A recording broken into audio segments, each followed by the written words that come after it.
Good evening. Welcome to another episode of Urban Renal Talk with Tamika and Steve. I'm happy your host, Steve. My partner Tamika will be joining us shortly. Tonight we have a great show, but first, I'd like to ask our fans to just keep our original guest, Shayla McMillan, in your thoughts and prayers. She's under the weather this evening and was unable to join us tonight. So please keep Shayla in your thoughts and prayers. But I was able to get a fantastic warrior who I just met today. Um, Seen her work, absolutely phenomenal, and I believe God led me to her for this to happen, this interview. Without further ado, I'm going to bring on another Tamika, Tamika James from Brooklyn, New York. What's going on, Tamika? I'm good. Thank you so much for having me. Yeah, thanks for being on. How's the weather up in New York? Is it snowing yet? Not yet, but it's definitely freezing cold outside. Yeah, we just got hit with the snow about an hour and a half ago. It just started snowing down here. I don't think it's going to be that much, maybe about 2 inches or so. Yeah, exactly. I know they make it seem like it's gonna be a blizzard, but I feel the same way. Yeah, so as I was telling the audience, I just met you today and had an opportunity to see your YouTube video and just check out your page. And I just love the energy that's coming from you. Um, how did your journey start with kidney disease? So I was diagnosed with a very rare condition in during my first year of college. So I have a condition it's called vasculitis. I have one of the rare forms, Wegener's granulomatosis, also known as ANCA. And what it is an inflammatory condition. So initially, it affected my lungs and my sinuses, but when I started college, it started to affect my kidneys. So I didn't actually know that it was affecting my kidneys initially. I was in my room one day and I was blacking out, and I didn't even know I was blacking out. I just thought I was falling asleep. I thought I was really tired, and one of the twins from across the hall, thank you, Alicia. She was like, "Go to the hospital. Something is wrong with you. Like, don't stay here. Like, go to the hospital." I went to the hospital, and that was when they discovered that I was experiencing early stage renal disease, that my kidneys were actually failing, but I was in the earlier stages at that point. So in 2000, oh, actually, no, I was able to slow it down through diet and, lifestyle. But in 2017, I had a really aggressive flare of the condition of the vasculitis. I ended up on life support, and they actually didn't think I was going to make it, and they put me on dialysis while I was actually on life support. And I actually was not aware of dialysis until I started dialysis. So for me, it was not only a shock to be on dialysis, but to actually, it was like I was just thrown into this whole world I didn't know about. And, that's how I got started with my passion about kidney failure and renal disease.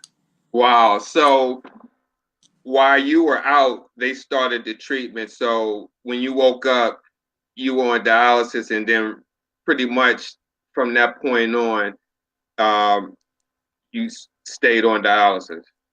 Well, it's funny because when I was on life support, they have you on a drug called propofol. And I actually asked them to take me off the propofol.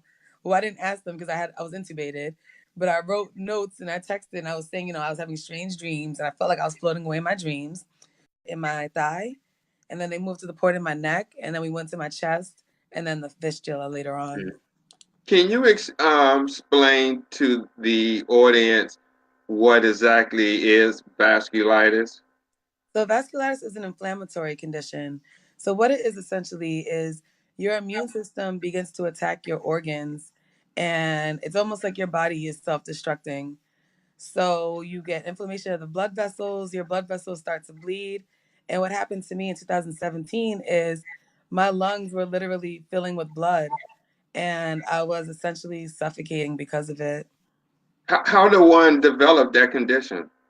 So I'm not sure exactly how, they don't really know exactly how it comes about. Usually people of African descent don't get this condition, but because of slavery and, that traumatic past, there's a lot in our backgrounds that we may have never asked for. So, I'm not really sure of exactly what happened, but I do know that when mine developed, it was during a period of high stress and, anxiety. And even when I had the flare, was during a period of stress, and stress promotes inflammation. So, Mm-hmm. yeah, I wasn't sleeping enough. I was stressed out. I had just gotten kicked out of my master's program. Mm. And yeah, I was almost done with my psychology master's and I got kicked out. I was just very stressed out at the time. And this is one of the worst flares I've ever had. And I would say, if you were to really ask me, I would say stress. So, have you had a flare up since? No, and I hadn't had a flare for about 6 to 7 years before that. I had been completely off medication and I was just living my life. Wow. Yeah. So, you mentioned that you knew nothing about kidney disease before you knew that you had it. Um, do you think if you knew anything or maybe gotten better educated, that maybe the situation may would be different? Yes, definitely. And I was upset that I wasn't informed about the seriousness of the situation. Or even if someone had taken me to a dialysis center and said, what you're experiencing can lead to this, just like helping me make that connection of like where it could lead would have been really helpful. But I would say that when I really think about it, it is up to us to educate ourselves because they did tell me that I was in the earlier stages. I just didn't understand what the stages looked like. Mm, I didn't understand what the symptoms looked like. So when my kidneys were failing, I didn't truly understand that I was going through the stages of end stage renal failure. I just thought like I was still just experiencing that kidney failure I had been experiencing. I didn't realize that there were even stages really. mm-hmm, So yeah, I would have recognized, the foamy urine is that you literally peeing out the protein from your kidneys, or I might have been more alert to the fact that I was consistently getting up to pee often at night. And it's like these little things because I wasn't getting the swelling, what I was used to seeing, it like presented itself differently. mm-hmm, So, yeah, I definitely know, even the tiredness, just really, and then also just taking it more seriously, not just saying like, oh, it'll go away. Let me just eat a bunch of kiwis and sleep and, fight the inflammation. No, it's like I would have taken it way more seriously if I'd understood that it could lead to dialysis or that it could lead to heart failure or that it could lead to all these other issues. mm-hmm. So, when did the reality hit you that this was going to be your new normal? The reality hit me, I would say, I'm gonna be honest, it didn't hit me when I was in the hospital. We had one doctor come in and say, your kidneys are never gonna work again. My mom called him Dr. Doom, it's like almost like he was kind of like amused by it. It was really strange. But I would say the reality is almost just kind of setting in for me now because in my mind, I kept thinking, the kidney function will return. They don't know my kidneys, like they don't know what can happen with my body because I usually heal, and I would say it's really kind of setting in now because I'm on the transplant list, but I really didn't want to get the transplant because I was thinking, my kidney function would return. But now 2 years later, I'm still at that point, and my GFR is still not getting any better. My creatinine levels are still very high. So I would say right now it's really setting in for me. Like this is something. Even with your wellness um, coaching and everything, your creatinine and everything still remains high. It still remains high. Mm-hmm. And I'm somebody who I would say, like, when I look at people on dialysis, I make sure I get my protein. I make sure I get my fruits and vegetables. I make sure I get my antioxidants. I drink way more than the average person because I still urinate. So I would say that I take much better care of myself than most people probably do in general, but also on dialysis because I eat avocados and stuff like that because I'm like, there's still a lot of great things in there, but I just like eat very small amounts of these things. But yeah, I would say even with my knowledge and awareness that I'm still Wow. experiencing this. Yeah. And I'll tell you, the only time I ever saw a decrease, and I always say this, or an improvement in my kidney failure or any kind of reversal was when I was vegan. And I say this to people because the protein in the animal protein is something that can promote inflammation and our kidneys work hard to break down that animal protein. So, if you're in the earlier stages, I tell people like really, experiment with veganism because I saw actual results when I did that, and I didn't stick to it. But when I look back, if I'd understood the seriousness, I would have most likely stayed a vegan. Wait a minute. So what I'm hearing you saying is people who are in earlier stages and who may consume, say, for instance, hamburger patties, chicken, turkey, and whatever animal protein, that type of protein is hard on the kidneys and can actually damage the kidneys and cause the stages to accelerate. Well, I don't know if I could say accelerate only Right, because, like, right, I don't, but I know from my own experience when I was vegan and I was in those earlier stages, they actually saw that my kidney disease was improving. So what I'm saying is if you're in those, I mean, I would say in general, like even now, I don't eat as much animal protein as I used to. I don't eat as much as I used to, period. I lost 80 pounds since it started. But what I'm saying is if you're in those early stages, you definitely want to seek protein from those non-animal options. Give your kidneys a break. right, Like give them a break. Avoid the sugar, avoid the processed flours, white stuff, like Dr. Africa would say. Avoid the white stuff, avoid the meat, the cheese, anything that promotes inflammation, you want to avoid it and minimize it. right. I'd like to introduce our guest to, my other host, Tamika Moore, is Hi, Tamika. Tamika James. Hi, how are you, Tamika? I'm great. You're the first Awesome. Tamika I've ever spoken to. Wow. Yeah, Okay. But there's also a Tamika Smallwood. You get to know her as well. nice, Yes. She's in Virginia Awesome. Beach. nice. Yeah, So, are you a vegan? No, what's funny? When you start dialysis, they actually tell you to eat more animal protein. And I've been Mhm. researching on my own because I'm just like, this doesn't make any sense to me if my creatinine levels are ridiculously high. And I actually found one study in all the time I've been researching that says that the vegetable protein is able to meet your needs, but it's in higher amounts. But then you still just have to be very careful of that phosphorus and potassium factor. Right. Have you tried the whey protein? Yeah, I don't do the dairy. I avoid that because that still promotes inflammation. Right. And yeah, I have an inflammatory condition, so I eat very small amounts of dairy in general. Have you ever heard of Dr. Sabi? Oh, yes. Yeah. oh Okay. yeah, yeah, that's the man. Yeah. Yeah. Okay. Dr. Sabian, Dr. Africa, I would really say like, well, and also the Institute for Integrative Nutrition, where I got certified as a holistic wellness coach. Those Okay. people and those programs, I would say, are part of the reason, along with my mom, are the reason I'm here Nice. because I was on my way to law school. I took the LSAT, and my mom was like, "Start studying wellness. Like, look into this so you can Mhm. make sure you'll be here and Yeah. know how to help yourself." Yeah. Because And your health is your wealth. exactly, if you're not here, what does it matter? Yeah. Um, Tamika James. I like I said, you have a YouTube video out, and I was like, what's the name of it? Well, I called it Naturally Inflamed #1 because it's our first live. Okay. But yeah, essentially, it's like our introduction video in the group I started.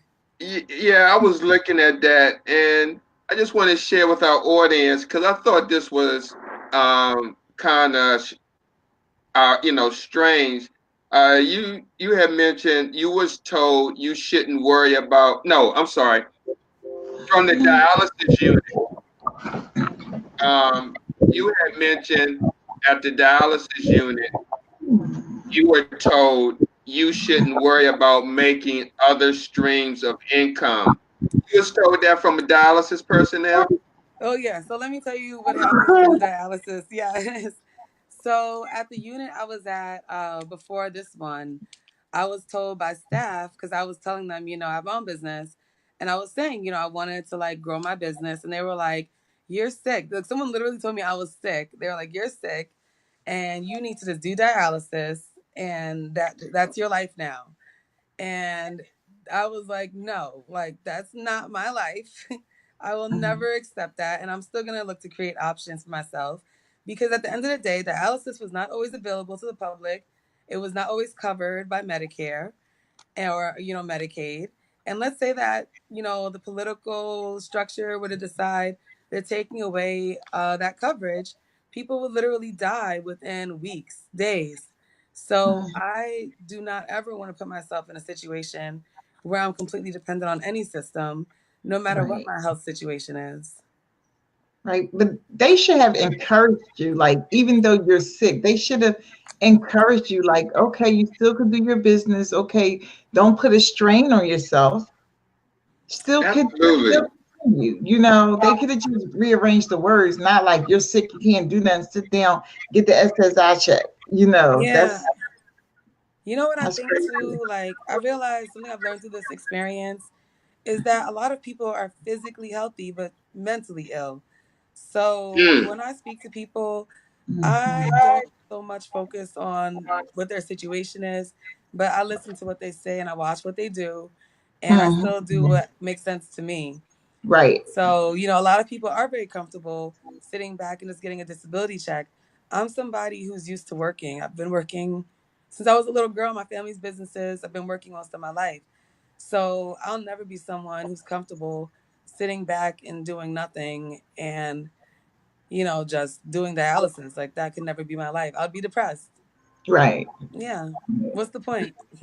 Right. I think when you continue doing what you normally do, it helps you live longer, honestly. Like sometimes people get really depressed, and even though they're sick, the depression is what gets them, not their illness. And I think like if Yeah. you continue to be active and whatever's making you happy, you'll have a longer life. Yeah. Even when I was on life support, knowing that I had something that I was working toward, knowing that there was something I was passionate about, that is a part of, I believe, what kept me going and what kept me wanting to even be here.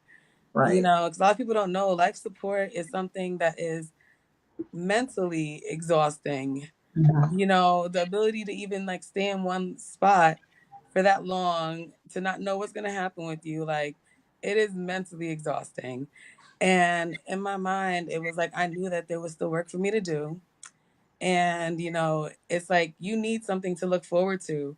And when it's something that is your vision and that you're creating, it's even more exciting because you can make whatever you want. So I always tell people, like, don't ever stop creating, don't ever stop learning, because Mhm. this is our life no matter what. How long did it take you to get on the transplant list? Did you have any obstacles when you went through that process? So I believe it took me about a year to get on the transplant list. I didn't have any obstacles. My weight was a major concern because at the time I was about 250 something pounds. Wait a minute. So What? yeah, I was much heavier. When my kidneys failed, Wow. I was about 250 pounds when my kidneys failed. And right now I'm about 175 pounds. So Oh, wow. my weight was a major Wow. concern. Congratulations. Yeah, You thank look you. amazing. My Yes, I'm mom trying is to lose telling people I baby don't weight. eat. Uh, I'm trying to lose baby weight. Oh, we could talk about it, because I feel like what I'm learning too is like the mindset around food is really what's helped me. Because being on life support, I was essentially fasting for a while, and it just made me realize like how dependent we are on food. Mm. And yeah, and I just decided to, like, I lost my grandpa the same year I came off life support, and one of his concerns, like for a large portion of my life, was my weight and how it affected my health. And I just decided that if anything was going to be the reason that I'm taken out of here, it's not going to be burgers and pizza and Doritos. Right. Yeah. Or, or something that was in my control at least. Mhm. Like I wasn't going to allow it to be me who like leads me down that path. Right. So yes, I really changed my thinking around food. I try to make sure I give my body more of what I need than what I want. And it's like I try to make sure I have fun with that. You know what I mean? Right. So Yeah. before you made this change, did you do a mindset change? Because I know a lot of times with change, you have to actually change your mindset, and Oh my then you can gosh. change it. You get what I'm saying? Oh, definitely. Like I said, life support, I would say changed my mindset because they didn't think I was going to make it. Mm. So yes, I was meeting with the chaplain. I get emotional. I think about it because they would have me meeting with the chaplain, and my family came up because they really didn't know. So like just knowing the fact that I'm still here, I'm like, no, like this life is meant to be lived. You know what I mean? And I realized, because like I said, I was studying psychology. I realized food is like something I use as a coping mechanism. So what I did is I taught myself how to cope in other ways. Right. So instead of going and like opening that fridge and going to the corner store to buy some fried chicken, you know what I mean? Like I find other ways to keep myself active. I find other ways to keep myself stimulated. And that's made a major change in my life, period. Yeah. Wow. Sorry, you gotta hear me I'm tell sorry. that. It's like when I think about So, it, though, it's like, because a lot of us will never be in a situation where it's like we have time to really think about dying. And I was like literally for a week, like in a situation where they didn't know what was going to happen with me. And it's like, I didn't know, but it's like, I started even coming to this point where I was like writing down passwords to accounts because I was like, regardless of what happens, I want stuff to go on. So, right. I just Oh, realized, like, no, I like, understand. yeah, we I have to make a understand. decision. Hmm. Yes. Wow. So Wow. before you got ill, did you know anything about kidney disease? I knew like what the doctor said to me, which wasn't very much. So I didn't really look into it because when they talked to me about it, it didn't seem as serious as it was. They talked to me about like I was in, like I think I was like stage 2, but I didn't realize like how quickly it could progress. I didn't Right. realize with my condition how aggressive it could attack my kidneys so quickly. So I believe that if anyone, and I'm saying this to like anyone watching, if they ever tell you that you are experiencing kidney failure, go and research the signs, go and understand it, go to a dialysis clinic and walk around just so you can see what it looks like, so you can understand like what you want to prevent. Right. Because I feel like if someone had taken me to a dialysis clinic and I had talked to some of those patients, I would have been eating kale and carrots and maybe not carrots, because Dr. Savy talks about those, but Right. Right. He but does. I would have definitely been way more aggressive in my approach to keeping myself away from that system. No, you just made a point, Tamika, because that's the reason why I do a lot of the advertisements that I do. I try to put a shock value on it for people who are at high risk and who may be in the 1, 2, 3 stages of kidney disease. I try to point out where your life may be headed if you don't do this, this, and that. Hmm. It could lead to getting stuck with these needles. And you may see a picture I may have up of a 14 gauge needle and may have a caption, this may be your future, something like that, because this disease is serious. And Tamika Moore would tell you, I mean, we've been in doing this over 15, 20 years, and it wasn't like this at one time. I mean, what you mentioned about the food, Tamika James, that plays a big part in this. It's Hmm. huge. It's huge. But people don't even understand that food is the reason for majority of the illness. Like when you're Yeah. in the urban community, every corner there's and I'm from Philly, so we have the corner stores, the poppy stores. You're in New York, so the bodegas. Hmm. Steve, you I'm in down Maryland, they Washington, do the D.C. corner store. But they all have illness in it, and it's nothing. It's filled with illness. You got the hugs, you got the Pepsi, ginger ales, all the stuff that's not good for you. You have the Cheetos and the hot chips, and all that's not good for you. Then the processed food that people send their children down there for their dinner. Oh yeah, and it's like people You don't know, understand how addictive these ingredients are and because I'm. Mhm. it's not even the ingredients; it's the convenience. Oh yeah, but when I say the ingredients, what I mean is like sugar is considered to Oh, be as addictive as crack. You know what yes, I mean? People yes. don't understand that it's like when you put these foods in your system, you only crave them more. Those Mhm. little bacteria in our bodies that are floating around our stomachs, like they love that stuff. They Mm-hmm. Yeah, love that salt. They love that sugar. And when we think about like flour just breaks down into sugar. So it's right. like they like that. It's like it gets them, like it's like it gives them a rush. And like you Mhm. said, it's like convenience. And people don't realize you're getting that convenience, yes, but what are you giving up in Right. exchange? Right. Hmm. What are you getting from the convenience? Like it's a let's say though it's a convenience now, it's going to be an inconvenience later. You get what Mm, I'm Exactly. mm. Yeah.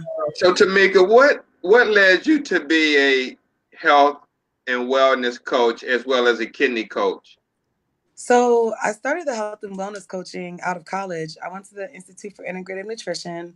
I was actually on my way to law school. My mom was like, before you do anything else, really like start to understand your health and your wellness and try to get that under control, you know?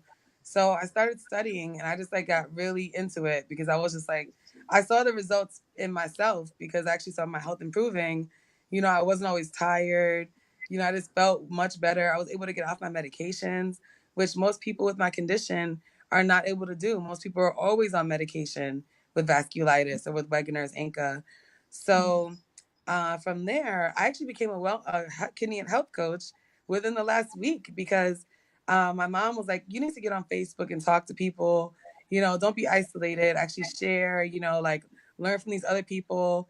And part of that, I think, is because I have been avoiding the transplant conversation, but in one of the groups, someone posted the National Kidney Foundation, and they have a free certification for you to become a kidney health coach, which is basically what I've been researching anyway.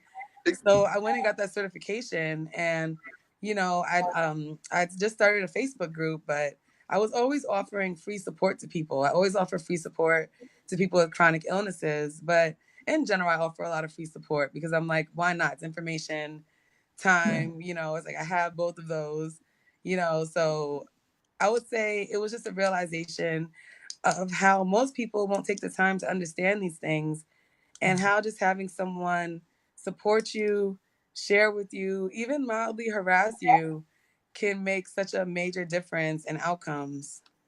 Oh my God. Wow. You're talking about outcomes. We hear that a lot in dialysis, but thank your mother. Please thank her. Tell her Steve Belcher said thank you for encourage you to come on Facebook because literally I wouldn't have discovered you this morning.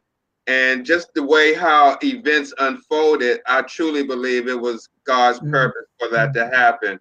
Yeah. You have mentioned, and this is something that me and Tamika have witnessed in the past, but you have mentioned that um, you had got kicked out of some Facebook groups. Can you talk a little bit more about that?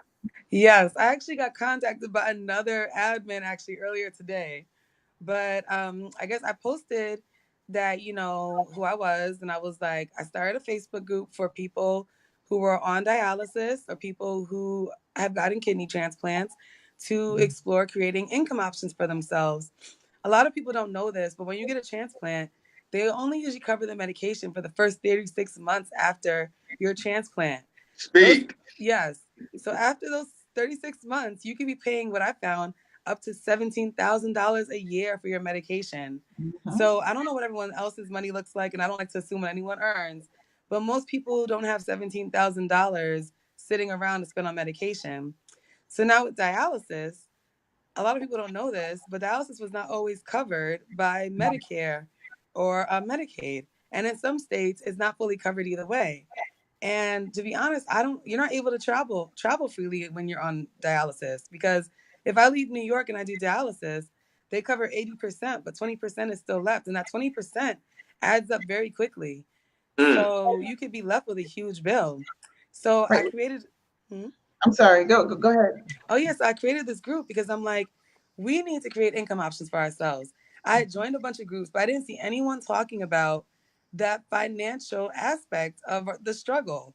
And people were messaging me, you know, and talking to me and telling me how they couldn't afford this, they can't do that. And I'm like, well, who's talking about this? And I'm like, hold up, this is what I'm all about. So I'm about to talk about this. So I went to some of these groups and I started posting and I was like, hey, I created this group. I'm doing a free uh, webinar. I'm offering free information, free support, and people don't understand what coaches charge. What I'm doing, I could be charging people $100 an hour to do. And with my background in psychology, because I almost finished my master's, like I could be charging real money for this. But I'm like, let's do this together for free. Like, let's hold each other accountable. Mhm. So people literally messaged me And one woman, I didn't get her message at first. At first, I saw like after she started like being obnoxious, but she was like, "People are complaining about you in the group, and I deleted your first post. This is a warning." So then she wrote me again because I didn't get that first message, and she was essentially told me she kicked me out the group. So I wrote her back, and What? I was yes, so I wrote her back, and I was like, "You're You know literally." how it goes. It was ridiculous. Yeah, I'm happy I spoke to you too because I was like, Yeah. Am I crazy? No. Because this just seemed really ridiculous." No, But I we've wrote her been kicked back. out of groups. You've been through it. I believe Yeah, it. we've been kicked out of groups. But you know what? The thing about that is no one is encouraging them to move forward and still create income. Some people are very comfortable with what they have because they feel like they can't have any more unless they get a transplant. Yep, exactly. And the transplant could be a trap though, because if you get the Right. transplant, and you can't afford it. You're gonna be right back in dialysis if you can't afford those meds. Exactly. And then, You like, know. when you do go to these groups, maybe you should just send them a message or a video. I'm always one for the videos and the DMs or whatever, to let them know what you're trying to do because sometimes it's intimidating, or that person that runs it just doesn't like how you look or whatever. I've been kicked out of lots of Facebook groups just for posting information on education, not selling anything, only posting information because I didn't ask for permission. Yeah, yeah, I that's had to another thing ask she said. permission for a free group to to give information, education that can save a life. I get kicked out. So Yeah, you it Hey, just was have to. Tamika, ridiculous. Hmm. can you give one? Sorry to interrupt. Can you give one example of what someone who's watching right now, who's on dialysis, can you give an example of one income stream that could help them? Just one example. Oh, yeah, definitely. So I would say anyone on dialysis has experienced major health trauma. And because the numbers are increasing so fast, what I would say is even just sharing your story in a book or in a podcast, you Mhm. can create income for yourself. So, literally going up, signing up as an affiliate on different sites, and literally putting that on your blog. But I would tell anyone who's on dialysis, anyone who's experienced major health trauma, share your story. Because if you went through it, someone else is going to be going through it, and they're going to be feeling isolated and alone, and they're going to be, like struggling. And you sharing that can help to save a life. You sharing that can help you monetize, something you've been through and create opportunities for yourself. You can get paid as a speaker. You can create social media opportunities for yourself. So I would literally say like writing down your story. A copyright costs less than $100. Mm, So, really look into options where you can share your story and your experiences because that's a simple option. But then I'm going to say, starting a business, your family is full of skills and interests. Your family members can help you to create products, to monetize things that you could all do together. So, starting a business because then you also operate differently. I'm going to tell everyone to please contact a lawyer and accountant because I'm not going to get into details. But when Right. mm-hmm, you're a business, you don't move as a person anymore. And you need to really understand that and ask them to explain that to you. But I'm saying, mm-hmm, like, you can do anything when you start a business. You go get your real estate license, you work for 2 years and get those points from sales. You can become a real estate broker and then you can hire agents. Awesome. So, mm, yeah, it's like we have to get creative. mm-hmm. Yeah. So, what business have you created for yourself? So I created From Mother's Garden in 2009, that year, the year after I came out of college. So I meant in the beginning, I only did free workshops. I offered free educational seminars and just free support for, individuals with chronic illness. But then I started making vegan and gluten-free cookies. So I would Ah, literally walk around Brooklyn and I had friends at the time who joked and called me a crackhead because they were like, who walks around Brooklyn with a basket full of cookies? And I was like, I do. I do that. Like people were buying them. So it was working. But one day a barber that I like sold cookies to asked me if I could make him a hair cream because he was having problems with someone he worked with. And I'd never made a hair cream before. But growing up, I'd always been like really into science. And my mom and my grandma were always really into skincare, took baths almost every night, were always into like moisturizing. And I became obsessive. I told him yes. I became obsessive. I researched. I started buying ingredients. I started experimenting. It was And I made that hair cream, and from there I just created a whole line of skincare products, therapeutic skincare products What's the name of that line? from Mother's Garden. From Mother's Garden. Yeah, from Mother's Garden. Wow, incredible, Yeah. incredible. Did you knew when you first got sick that all this was going to come out of this? When I first got sick, I honestly didn't know if I was even going to make it to my 21st birthday. When I first got sick, I was in high school. I didn't even make it, I couldn't even do my walk in high school graduation because I was in the hospital that day. So, I was kind of in the situation where I was just thankful to be like making it to like each year I made it to. Wow, So, I would say that like starting my business was really helpful because it gave me like something to work toward, and it helped me create like a vision for myself, and it's changed. Like the more I learn, like now that I know about kidney failure, that's a part of my vision. So it's like mm, literally the more I learn, the more the vision grows. And in this weird way, while this illness has been traumatizing, I'm really thankful for this experience because I know that it has made me into a stronger person. I was not comfortable with public speaking when I was in college. I failed public speaking in college and had to redo it. So I would hide. I was always hiding. And this condition has given me a reason to speak out and to create and to connect with people in ways I would never have done before. wow, so incredible. Go ahead, Tamika. it's so weird that you said that, because I was talking to Steve about having a live vision board workshop just to Mhm. change people's mindset. Like, you still can have a life. What do you think about that? Like creating this live or online vision board party for chronically ill people. It's funny. So, and Steve, you'll see this in the first YouTube video I did for the group, I Mhm. ended it saying that the next video we're going to do was going to be all about mindset. Mm, Yes. Because until we address those psychological handicaps and limitations, no matter what you want to do, you will never be as effective as a person who is truly able to think freely and who is not seeing the limitations. You're not going to see the opportunities if you're always looking at the things that are blocking you and those Yes. limitations. mm. Yes. Yep. Yeah. I thank you. So we'll talk afterwards, you and I. Maybe Hmm. we could create a Zoom and send people invitations about coming to the vision board, the online vision board party, and we could do the logistics because I really think it's needed because vision Yeah. boards help change your mindset. And it just does a lot more for you than people think. It's not just a board with some pictures on it. It's deeper than that. Oh yeah. And when it comes to like visualization, because I'm really into visualization and meditation, meditation helped me through life support. Right. My uncle, he shared Wayne Dwyer with me when I was on life support. Mm, And I'd already listened to Wayne, but it was like mm-hmm. having somebody who really understood the power of like silencing the mind, and visualization like helped me through that process was highly effective. And really seeing those things and really like creating that image in your mind, but also like you said, like that board, seeing Mhm. it and then visualizing yourself there and visualizing yourself walking through those hallways, touching those Mhm. things. It's funny, one of my products is called Truffle Delight. This is Mhm. a product with organic fair trade cacao. So I had a dream that I started making products with chocolate in them.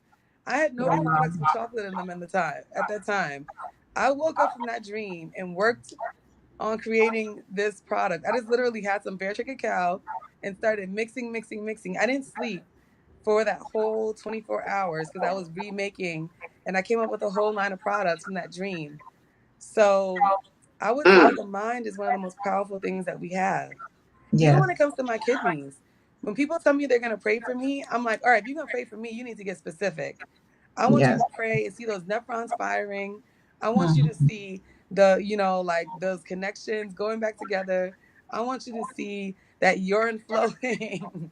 Yes. right, Like don't just, absolutely. yeah, like don't just be like, oh, pray for the transplant. No, be very specific. You know what Mhm. I mean? Speak the words, like speak them, like put those thoughts into, write it down, like see it, Yes. like you said, Yes. you want to see it.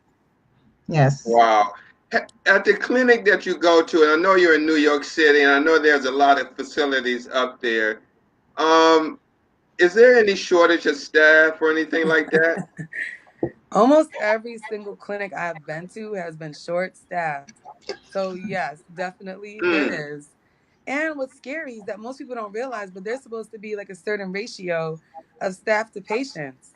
Mm-hmm. So it's like if something were to happen, it's never a problem until it's a problem, you wow. know? So thankfully, Mm, I had some issues with the staff. I've had issues with every single center I've been at. Even this center, I was gonna leave until they switched me over to the other side of the location where I have like two really great techs. But people don't understand the importance of having good staff at a dialysis center. And I really think there should be some way to even grade them Mm-hmm. because all of these techs are not created equal, neither are the nurses. wow. I Yeah. There, like that. but there is I Medicaid like that sends out a analogy. survey. Medicaid sends out a survey every year about staff, so I saw the people survey. to fill it out. Yeah, I saw the survey. Honestly, I'm gonna like, fill it out. I still yeah, haven't. I don't know if I missed the deadline. I'm gonna fill it out. I'm gonna be honest. I felt like when I read it, like it was a joke. That's why I didn't fill it out. yeah, But mhm. yeah, I will though. You're right. Yeah, fill it out. And then also, you were saying about the meditation. So, you know, us Tamika is always brainstorming, and something that just came to me. What about you have something like on your page called like treat more morning mantra where you teach them how to meditate before treatment, because sometimes people get anxiety before they're getting on the machine, while they're on the machine, an hour before they get off the machine. Maybe Yeah, you could teach that also, just a free class in the morning just to teach people how to meditate. that's a Wow. really good suggestion, Tamika. Absolutely. That's That's a really good crazy. suggestion. You know what's funny? Someone told me, and this is part of why I've started like sharing more because someone told me they were like, you know so much, like you don't even realize how much you know. And like I'm realizing it's like most people don't meditate, and you're so right. I used to literally cry before some treatments because they used to have so many issues with my fistula that it was like literally traumatic even going to the center. So like yeah, like that is so true, And if you're Yeah, Mm, interested, I'll be open to doing that with you if you want. yeah, the meditation just changes things, because once you learn about meditation, it opens you up to something else. Yeah, So no, it for takes you sure. from one mindset to another mindset. And sometimes that transition is needed. No, it's so true, especially when you're sitting there for hours. When I first started dialysis, someone died in the dialysis center I was in, and I was mm. about three chairs down from them, and I saw them seizing, and they went cold blue, and they died.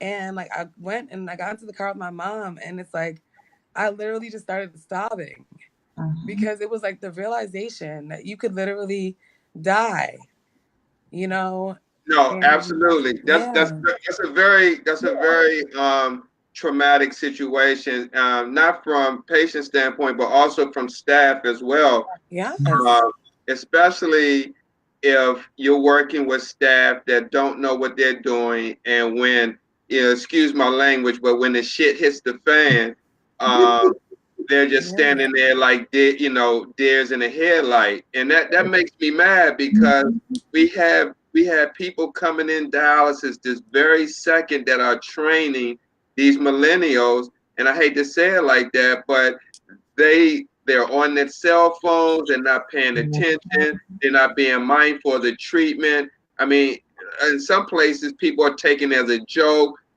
arguing back and forth with veteran staff. It's almost becoming ridiculous and shameful.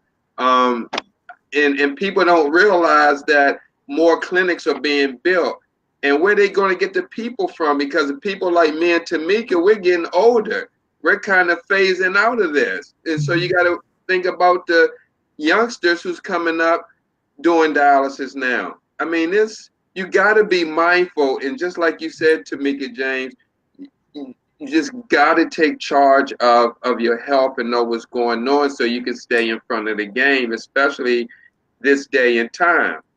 Yeah, Yes. you know what's funny when you say that because I've actually had like a very like different experience. I've actually had the two techs that I love right now are millennials, and I feel like they're really amazing, and we talk and we get along really well. And even at some of the centers that I had these horrible experiences, it was the older staff.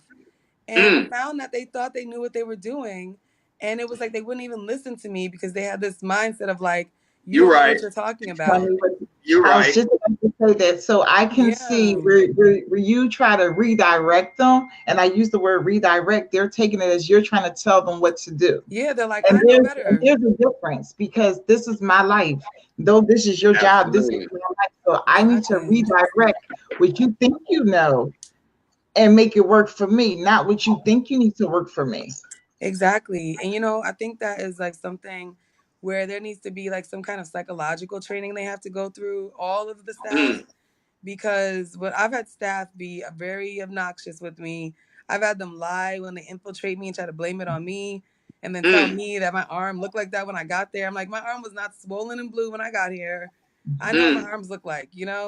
So I think there really needs to be some kind of like psychological training that they have to go through so they can understand the trauma that a lot of these people have already experienced so that they can like build rapport with the patients. Like I naturally do that, but even me, as someone with like my personality, has had serious issues, personality wise, with some of the staff I've encountered, and a lot of them I feel like they don't look at us as people or like as equals, and it's almost like they don't even look at us as customers. They're like, "You're the patient. I know better than you. Like, sit down. I'm gonna do what I need to do, and that's Right. mm. that."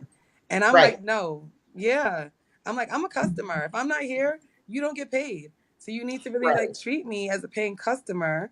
And like there needs to be a level of mutual respect. Like if I'm gonna respect you, then you need to respect me.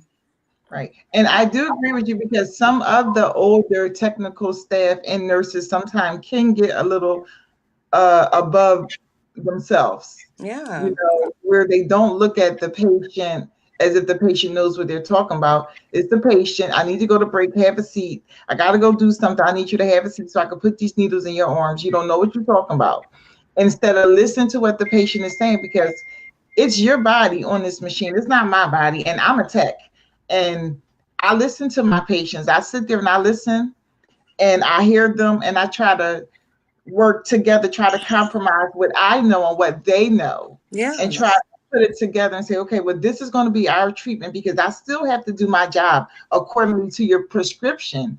But I could take this down and write a note of why I'm Exactly. making these changes. I'm not going to argue with you. I'm going to listen to you. We're going to work this out because this is your life. And then you still have a life after that machine.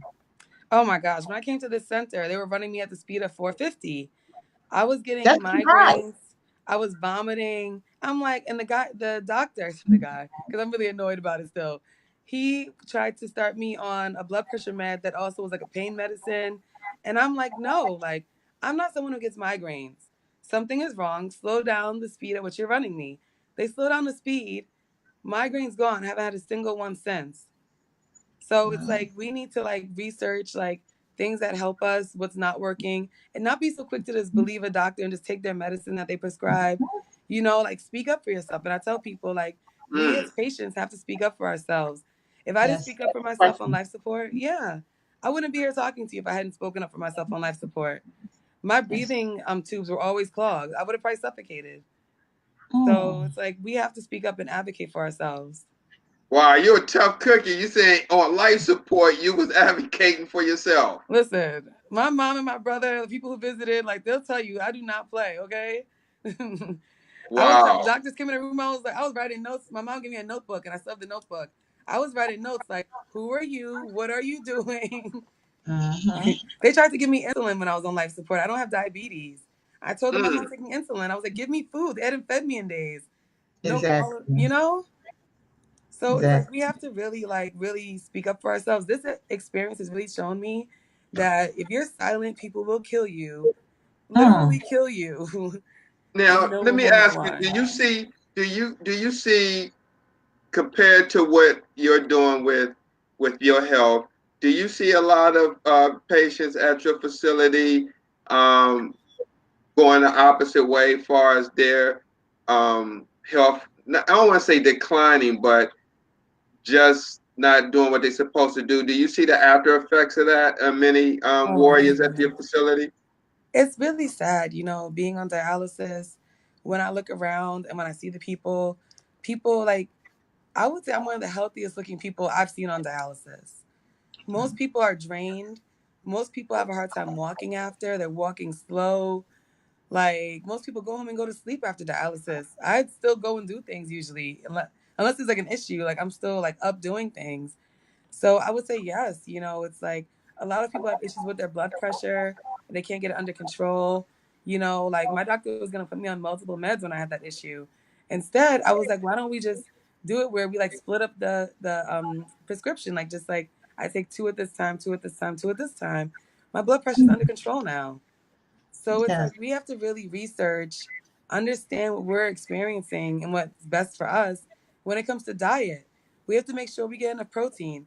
We have to make sure we get enough vegetables. It's like if you can tell me I can eat cheese, then that to me means that I can have some avocado. You know what I mean? Because they're both high in phosphorus and potassium.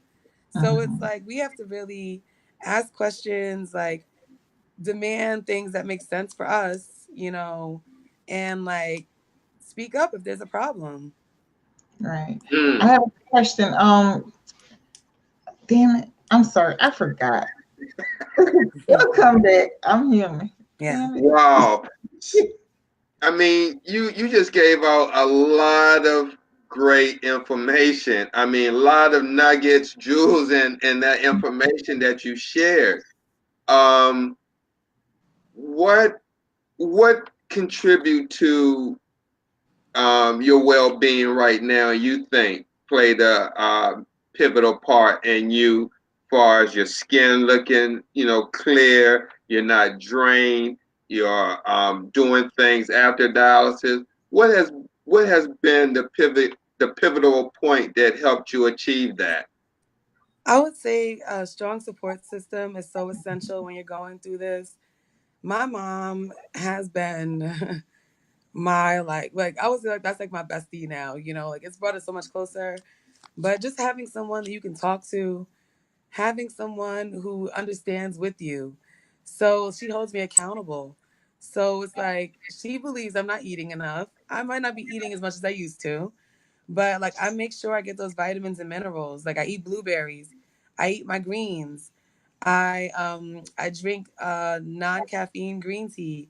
I do like lime juice to help my body stay alkaline. Cuz Mhm. helping your body stay alkaline to me, no matter whether your kidneys work or don't work, that helps you stay in your like best level of health no matter what. I would say when it comes to my skin, I would say staying hydrated because I still urinate, so I can't speak for people who don't. But I drink, I drink a lot. And then even when I'm not drinking a lot, I eat fruit because fruit satisfies that thirst for me while not giving me all that excess fluid. So like I'll eat an apple if I'm really thirsty and I know I shouldn't have fluid. And a lot of people don't realize this, but those binders, for the phosphorus, because your body doesn't naturally get rid of it now, those cause constipation. Eat Mhm. 2 or 3 apples a day. Eat applesauce. Fiber. Hmm. Mhm. You Eat know that what I fiber. was thinking? Mhm. A lot of clinics don't have this anymore, but I know a lot of warriors drink coffee With the with, caffeine the coffee and have put a lot of cream in it, and that cream has phosphorus in it. Mhm. and chemicals. Oh, So not absolutely. Yeah, so not only is it phosphorus, it's like a bunch of chemicals that are literally just sitting in your body. Like that's something I'm way more aware of now too. Is like I try to eat almost completely natural, and if I do eat junk, I eat it like the night before dialysis because I'm like, let's get it out of there quick, because Mm, those chemicals are just sitting in your body. That MSG, that BTHQ, is like those chemicals. And I tell people like eat food or meats that are like nitrate free. Eat meats Right. that are not processed. Like you want to eat as natural as possible because all of that is sitting in your body. Just like I Mhm. tell people, like it's marinating in us. So if you were mm. marinating something, would you want to marinate it in a bunch of chemicals, or would you want to marinate it in some That's fresh right. herbs? Yeah, you know, absolutely. yeah, with some lime juice. You know what I mean? Some ginger. Right. So it's like Mm, really So being aware of that, and the skin moisturizing. I take baths, I take therapeutic baths. I make my own bath salts from Mother's Garden. I actually call that tonight's bath. That's a whole nother like name I came up with. But yeah, moisturizing and like letting your body, your hair, stay hydrated. Hmm.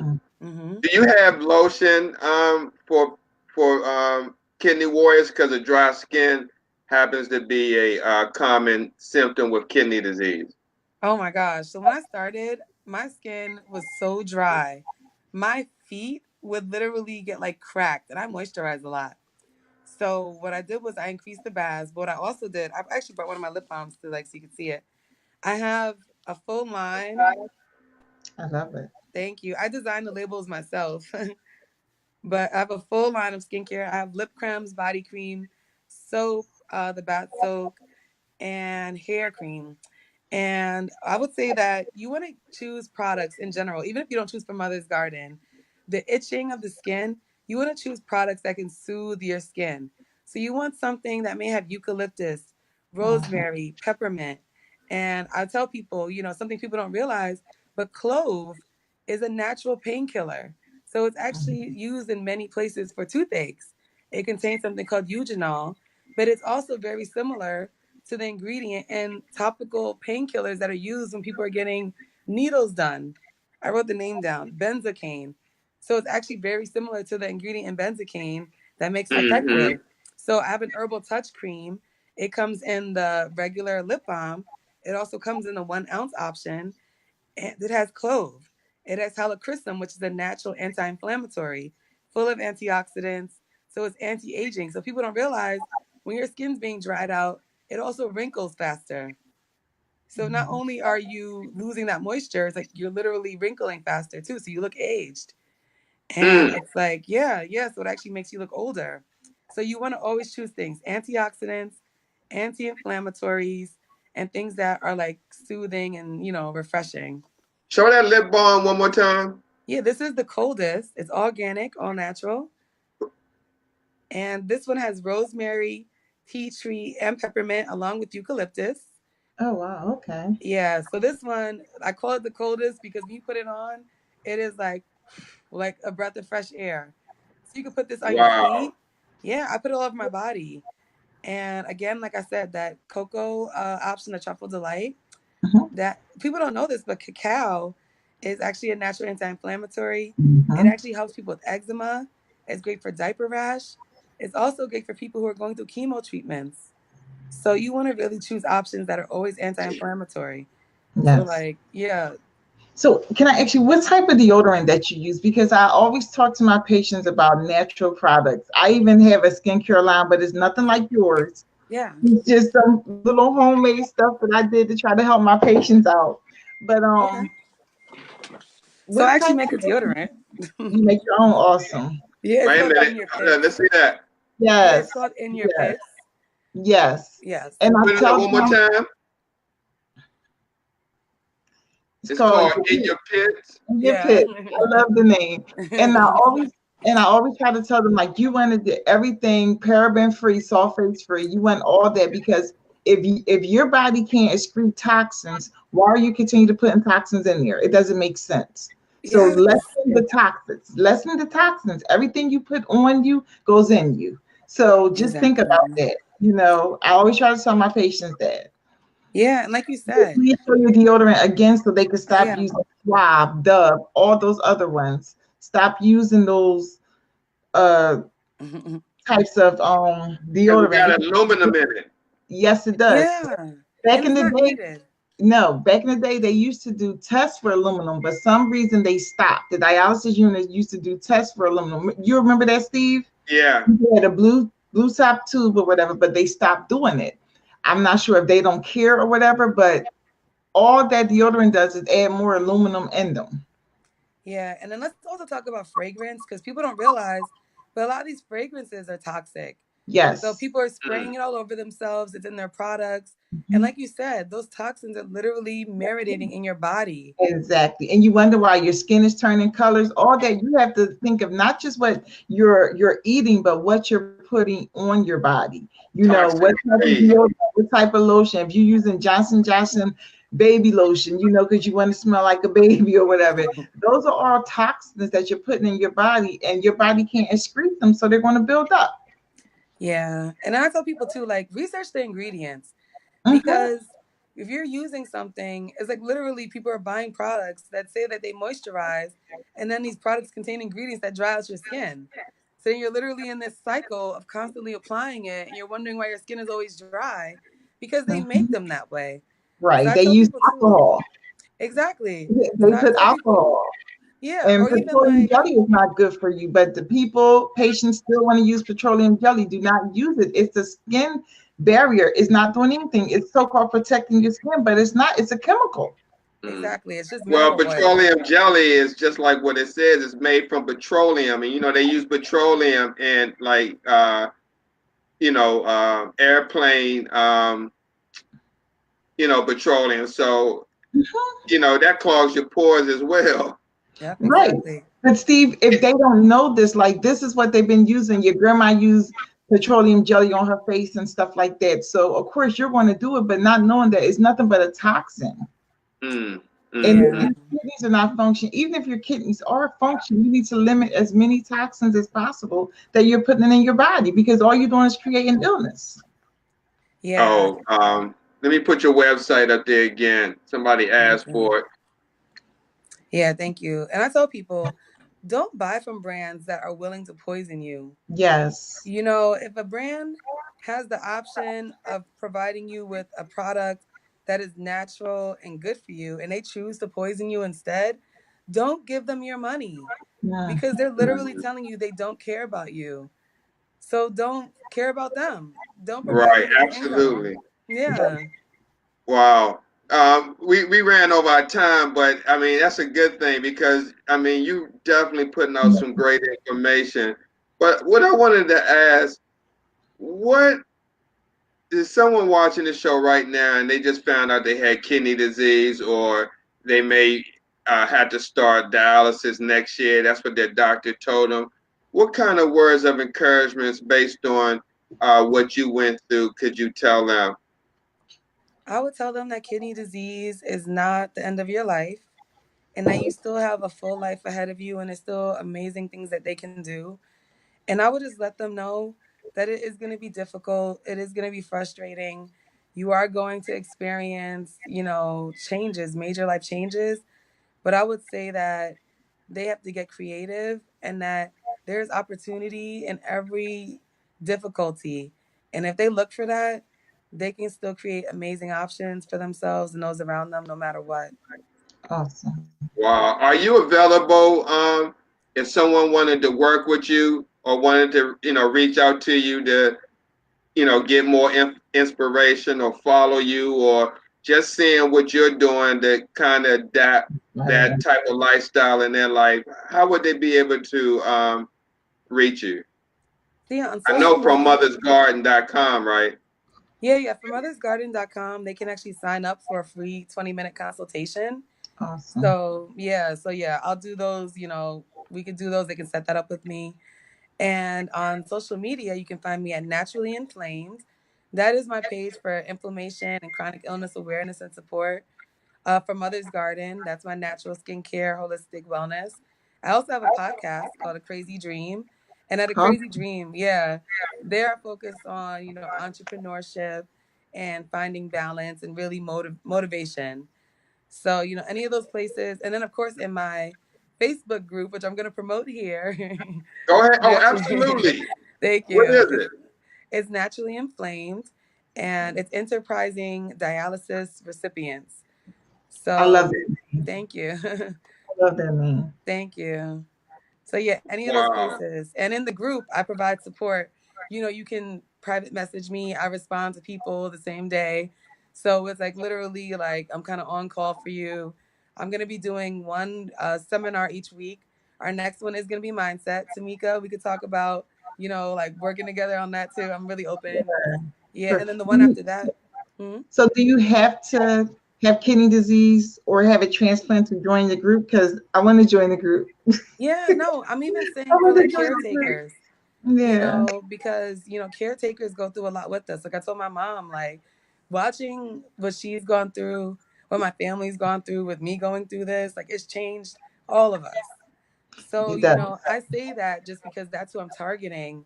But, if you want to come and learn and grow with us, like, please Always. feel free, like, I'll invite you. Come on in. Invite me as well. I Yes. will. Yeah, because I want to ask you to send me the name. It's kind of too long for me to type it on here, but send me the name so I could promote it on our pages so we can, get people to go to that group because you have some great information that adds value to people's lives. Thank you. I appreciate that. And I tell people, we think about chronic illness, but someone with a record could benefit from this. Anybody who is limited, you know what I mean, because of like circumstances, I would say, because illness to me is just a manifestation, of, things that were going on. So it could be like, to me, it all manifests from psychological, and of course it's like generational trauma. Sometimes you don't even know where it comes from. Yes. Some of his So childhood. yeah, exactly. So it's like, I don't consider anyone sick. I just consider people who are experiencing illness to be more sensitive to stressors, and chemicals and toxins, essentially. So it's like, I say, Uh-oh. Oh wow. She got disconnected. That's all right. I know she'll be back on. Yes.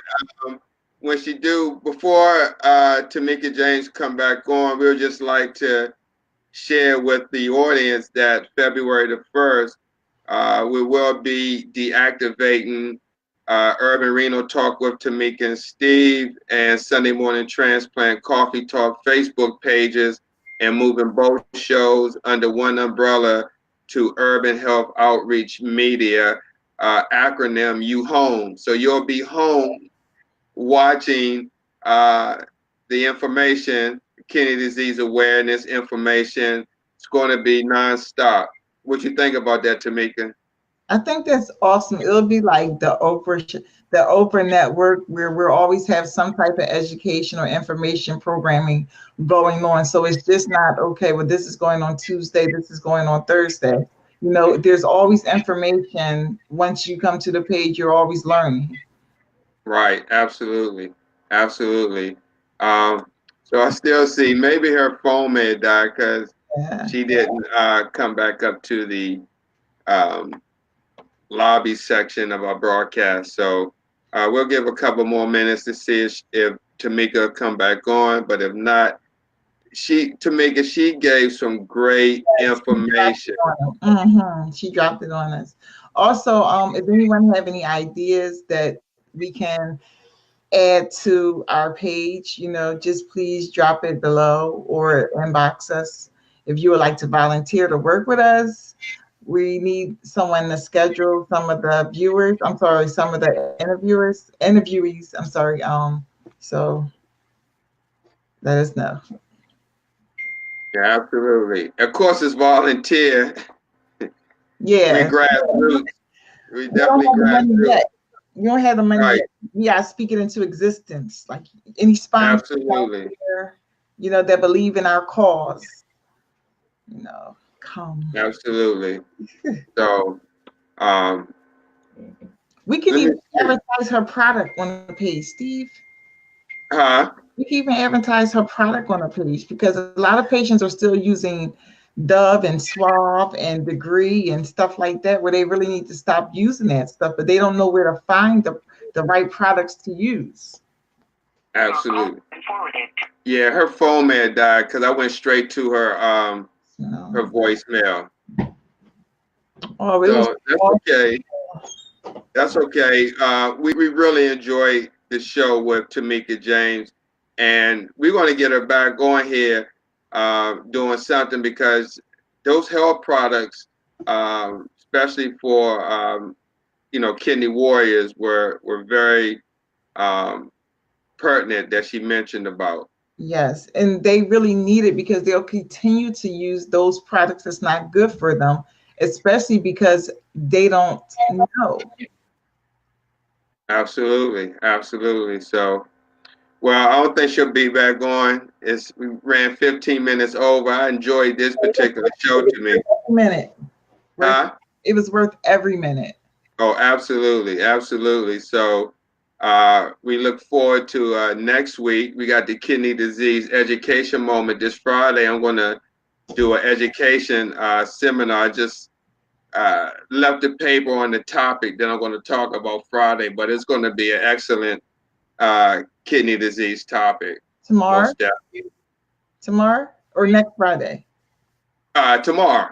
Okay. All right. Yeah, every Friday, kidney disease education moment from 8 p.m. Eastern Standard Time until the education lesson is over. And that's going to be on the U Home network, That's right. Urban Health Outreach That's right. Media Facebook page. Awesome. So, Awesome. God is really working with us, Steve, because it's been a year just about to date that we even started this. And we yeah, was I was going to ask you that. What do you remember the date that we started? it was around this time that we started. Because remember I reached out to you the beginning of January. I had surgery. Once again, I'm having surgery again tomorrow. But Oh, yeah, I keep you in thoughts and prayers. but Is it in and out? it's in and out, it's outpatient. It's outpatient. Okay. So yeah. But just we had so many things against us that didn't want us to continue. And with God's grace, we're still here. Absolutely. Absolutely. I think, wow, it's been a year. We got to do some type of anniversary show. Yes, yes, maybe bring back some viewers to fill up the whole entire computer. The screen you can have four people on. Oh, absolutely. Yeah, let's think about that. Maybe we got to bring two because it's us two, and then there's only two more slots. So Yeah. maybe we could bring back on the two most memorable guests. Yes. Yep. We sure can. So we'd like to thank you all for joining us. Thank you all for your continued support. Um, Thank you for spreading the word. Thank you for your understanding when things don't go right on our programming. Uh, Thank you. Anything you want to add, Steve? No, I mean, we appreciate all the love. Thank y'all for supporting us, especially through the June Kaufman fiasco. But we keep her in thoughts and prayer as well because she is a kidney warrior. And we just like to ask y'all to continue to support us. And we'll keep doing what we're doing. Wait a minute, I have Tamika on the phone. Okay. Hey, Tamika. Hey, I'm so sorry. My phone died on the charger. I don't know why. Oh, that's okay. That's okay. We got you on a live broadcast. We was just about to end the show. We just wanted to thank you for being on the show. Anybody you wanted to say hello to or thank? Yes, I would like to thank you, first of all, because I really appreciate you inviting me on. Actually, should I just reconnect? Huh? Should I reconnect? Or do you Oh, want me yeah, you can reconnect. Come on back up. Okay, I'll come back on. All right. All right. Okay, she's coming back on, guys, for a moment, and then we'll end our broadcast. She has some great information. I don't want to And not go miss 1 minute. There Yeah. she goes. I'm so sorry about that. My phone died on the charger. I was like, Oh, that's no. okay. But yeah, I just really want to thank you for having me on the show because I appreciate you reaching out to me because, like I just really started getting into Facebook and talking to people. And, I don't see myself as an expert, but like I joked with my mom and I was like, I'm an expert in what I've been through and I know how it's helped me, you know. And I also just want to really thank my mom because I know she's going to watch this, but my mom has been like my rock through this whole process and she still is. And I just really look forward to her being able to speak and share because people going through this have family members and caretakers. Mhm. Yeah. And it's like they need to understand how important they are and how much it helps when they are also informed because her being informed makes me want to stay informed too. Yes. And yeah, I just want to thank you too for like what you're doing because we need to share this information and we need to educate people because more people are dying. 1 out of 7 Americans is experiencing this. Black Yes. women, we need to really pay attention because we're the number one group. Latinas, you're right behind us, and Native Americans, you're in there too. So we really need to, pay attention, take care of ourselves, and like educate each other. Yes. Wow. Well said. Well said. Wow. So we definitely want to speak to you, after the broadcast because you bring a lot of value, um, to the kidney disease community, and it needs to get out there. And I think this is your time. Yeah. Thank you. No, I don't Thank think. I you. know it's your time. I mean, I truly believe that. Thank you. Oh, I was thinking when we disconnected, one thing about skincare. One of the main oils I use in my products is jojoba oil. Mhm. Many people are not aware of jojoba oil, but it's very similar to the oil we naturally produce as humans. So if there's any oil you're going to buy or invest in, you want to invest in some jojoba oil Mhm. because it is lightweight and it's actually a wax, but they call it an oil. But it's one of the best oils you can use on your skin. If you're not going to buy from this Tamika or that Tamika, you need to get you some jojoba oil and some Welcome back eucalyptus to the oil. Is that better than shea butter? Because I use shea Um, butter. Shea butter is great, but shea butter is a heavier emollient. yes. So yeah, it's like that is great. It's protective in the winter months. Yes, on your feet. Good. Yes, but Mhm. on your face, on like those areas where you need less of that protection, jojoba oil is like it's closest to what we produce. So It whenever just you're goes gonna right in. exactly your It body it just goes. recognizes it Yes, it just melts. exactly. So It's if you're so ever good. yes Oh, okay. yes I'm gonna buy some from you. Yeah, Okay. it's really good food. You don't even have to apply a lot. It just goes right in, and that's what it should do. Not like a lotion or the lotion that they give the diabetics, where they got to keep rubbing it in and rubbing it in. You shouldn't have to do that. That's saying something right there. But that yeah jojoba oil is perfect. It is. I use that and avocado oil. Those are my only. yeah avocado's good Yeah, too. I Hmm. just love jojoba oil. Yeah, because I was just thinking about that. I was like, what is one oil I would just tell them to buy, like, Yeah, period. And what's it called? Jo jojoba. Yeah, you could try yeah, Yoho how did you pronounce it? Jojoba. Oh, okay. Nothing I after always say that. jojoba. Like people say it Jehovah. differently. Okay. I know I butcher words often, so like listen to Tamika. No, it's okay because I'm from Philly and you're from New York, so there's two different, Right? But lingo. So I'm gonna spell it out so that way they know either way. It's okay, Jojoba. Jojoba oil. I don't sell the oil, but it's in almost How every you single spell it? product I make. J. Yeah, Jojoba.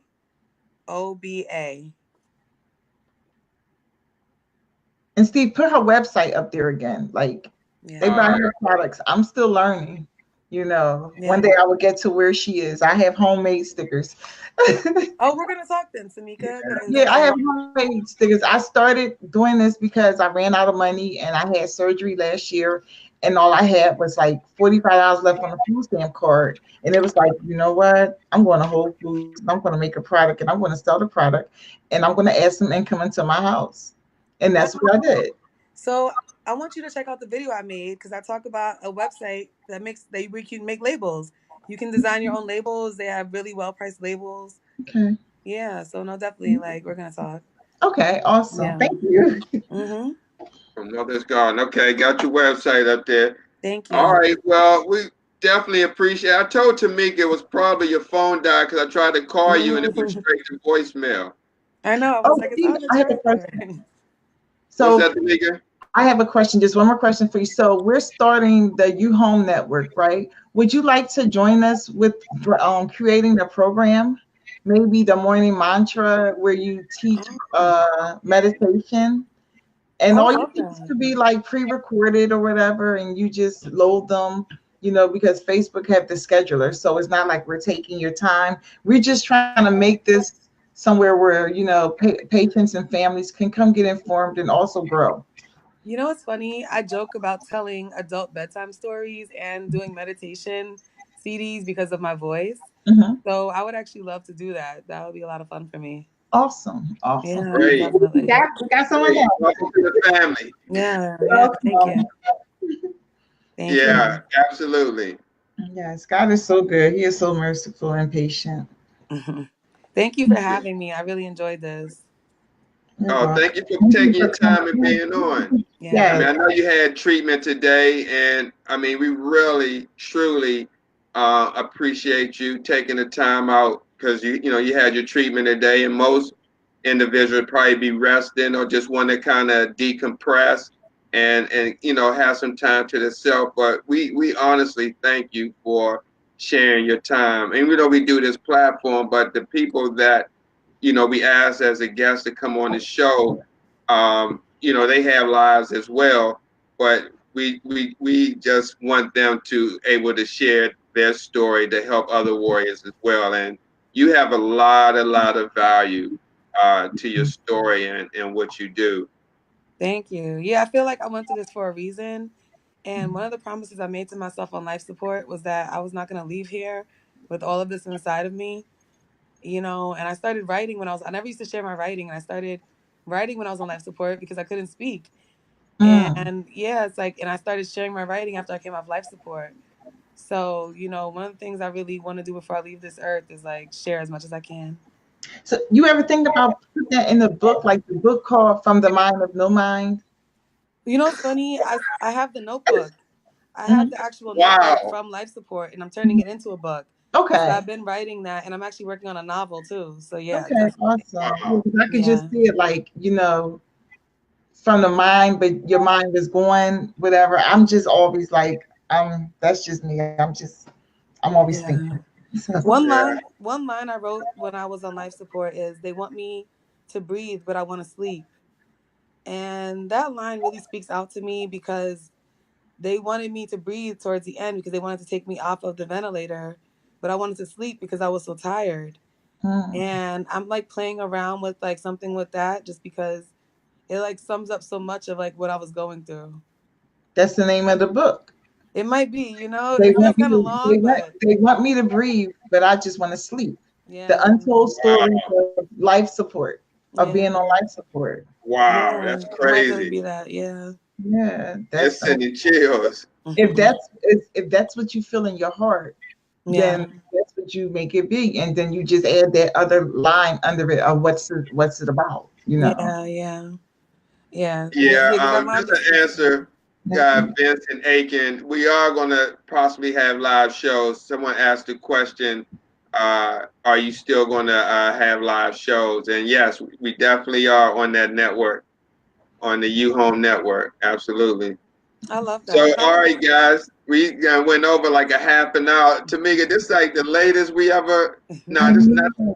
the latest, but in a while. 10:30, yes, in a long while, in a Yeah, long but it was worth it. I enjoy speaking with you, Tamika James. Absolutely, Thank you. Thank you so and much for having me. look forward to working with you. Yeah, yeah. same here.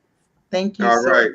very inspiring. Your Thank energy you. is crazy. I love your energy. Oh, thank you. I'm loving you Yeah. back too, so it's gonna be good.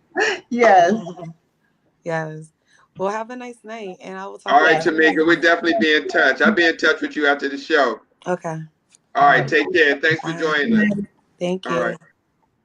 All right. Oh, all right, guys.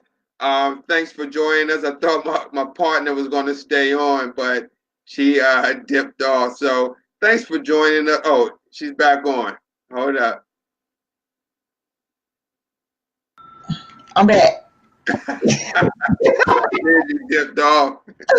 Okay. Yeah, anything you want to say before we get out of here for the night? Just thank you for your continued support. This is not a perfect broadcast, and we do have like different things going on that's truly out of our control. But we just want to thank y'all for just constantly supporting and watching and just growing with us. Thank you. Yeah, yeah. Also, and now, since I've been laid off from the Vita, I can talk about them all I want without restriction. And, and so, you know, and I got 14, I got less than a month to find a job with the Vita that doesn't exist for me. So, I'm just waiting. My time is already slated for the 14th of February. I'll be terminated. So, You can do uh, insurance. You can yeah, do insurance. absolutely, absolutely. So you can So, tell me you can do I insurance. look forward to definitely be spearheading, um, advocacy to make sure patients are educated in the units and are monitored the way they're supposed to be monitored and speak up against anything that's not right. I mean, the truth is the truth, Tamika, especially Yes. when it comes to one's life. Yes. And sometimes I think they forget that that's that person's life, that they think, oh, well, this is the patient or whatever. But at the end of the day, that's that patient's life. So you have to honor what that person say. If they say that pump is doing this to them, don't say, "Oh no, it's not." No, yes, it is. Turn it down.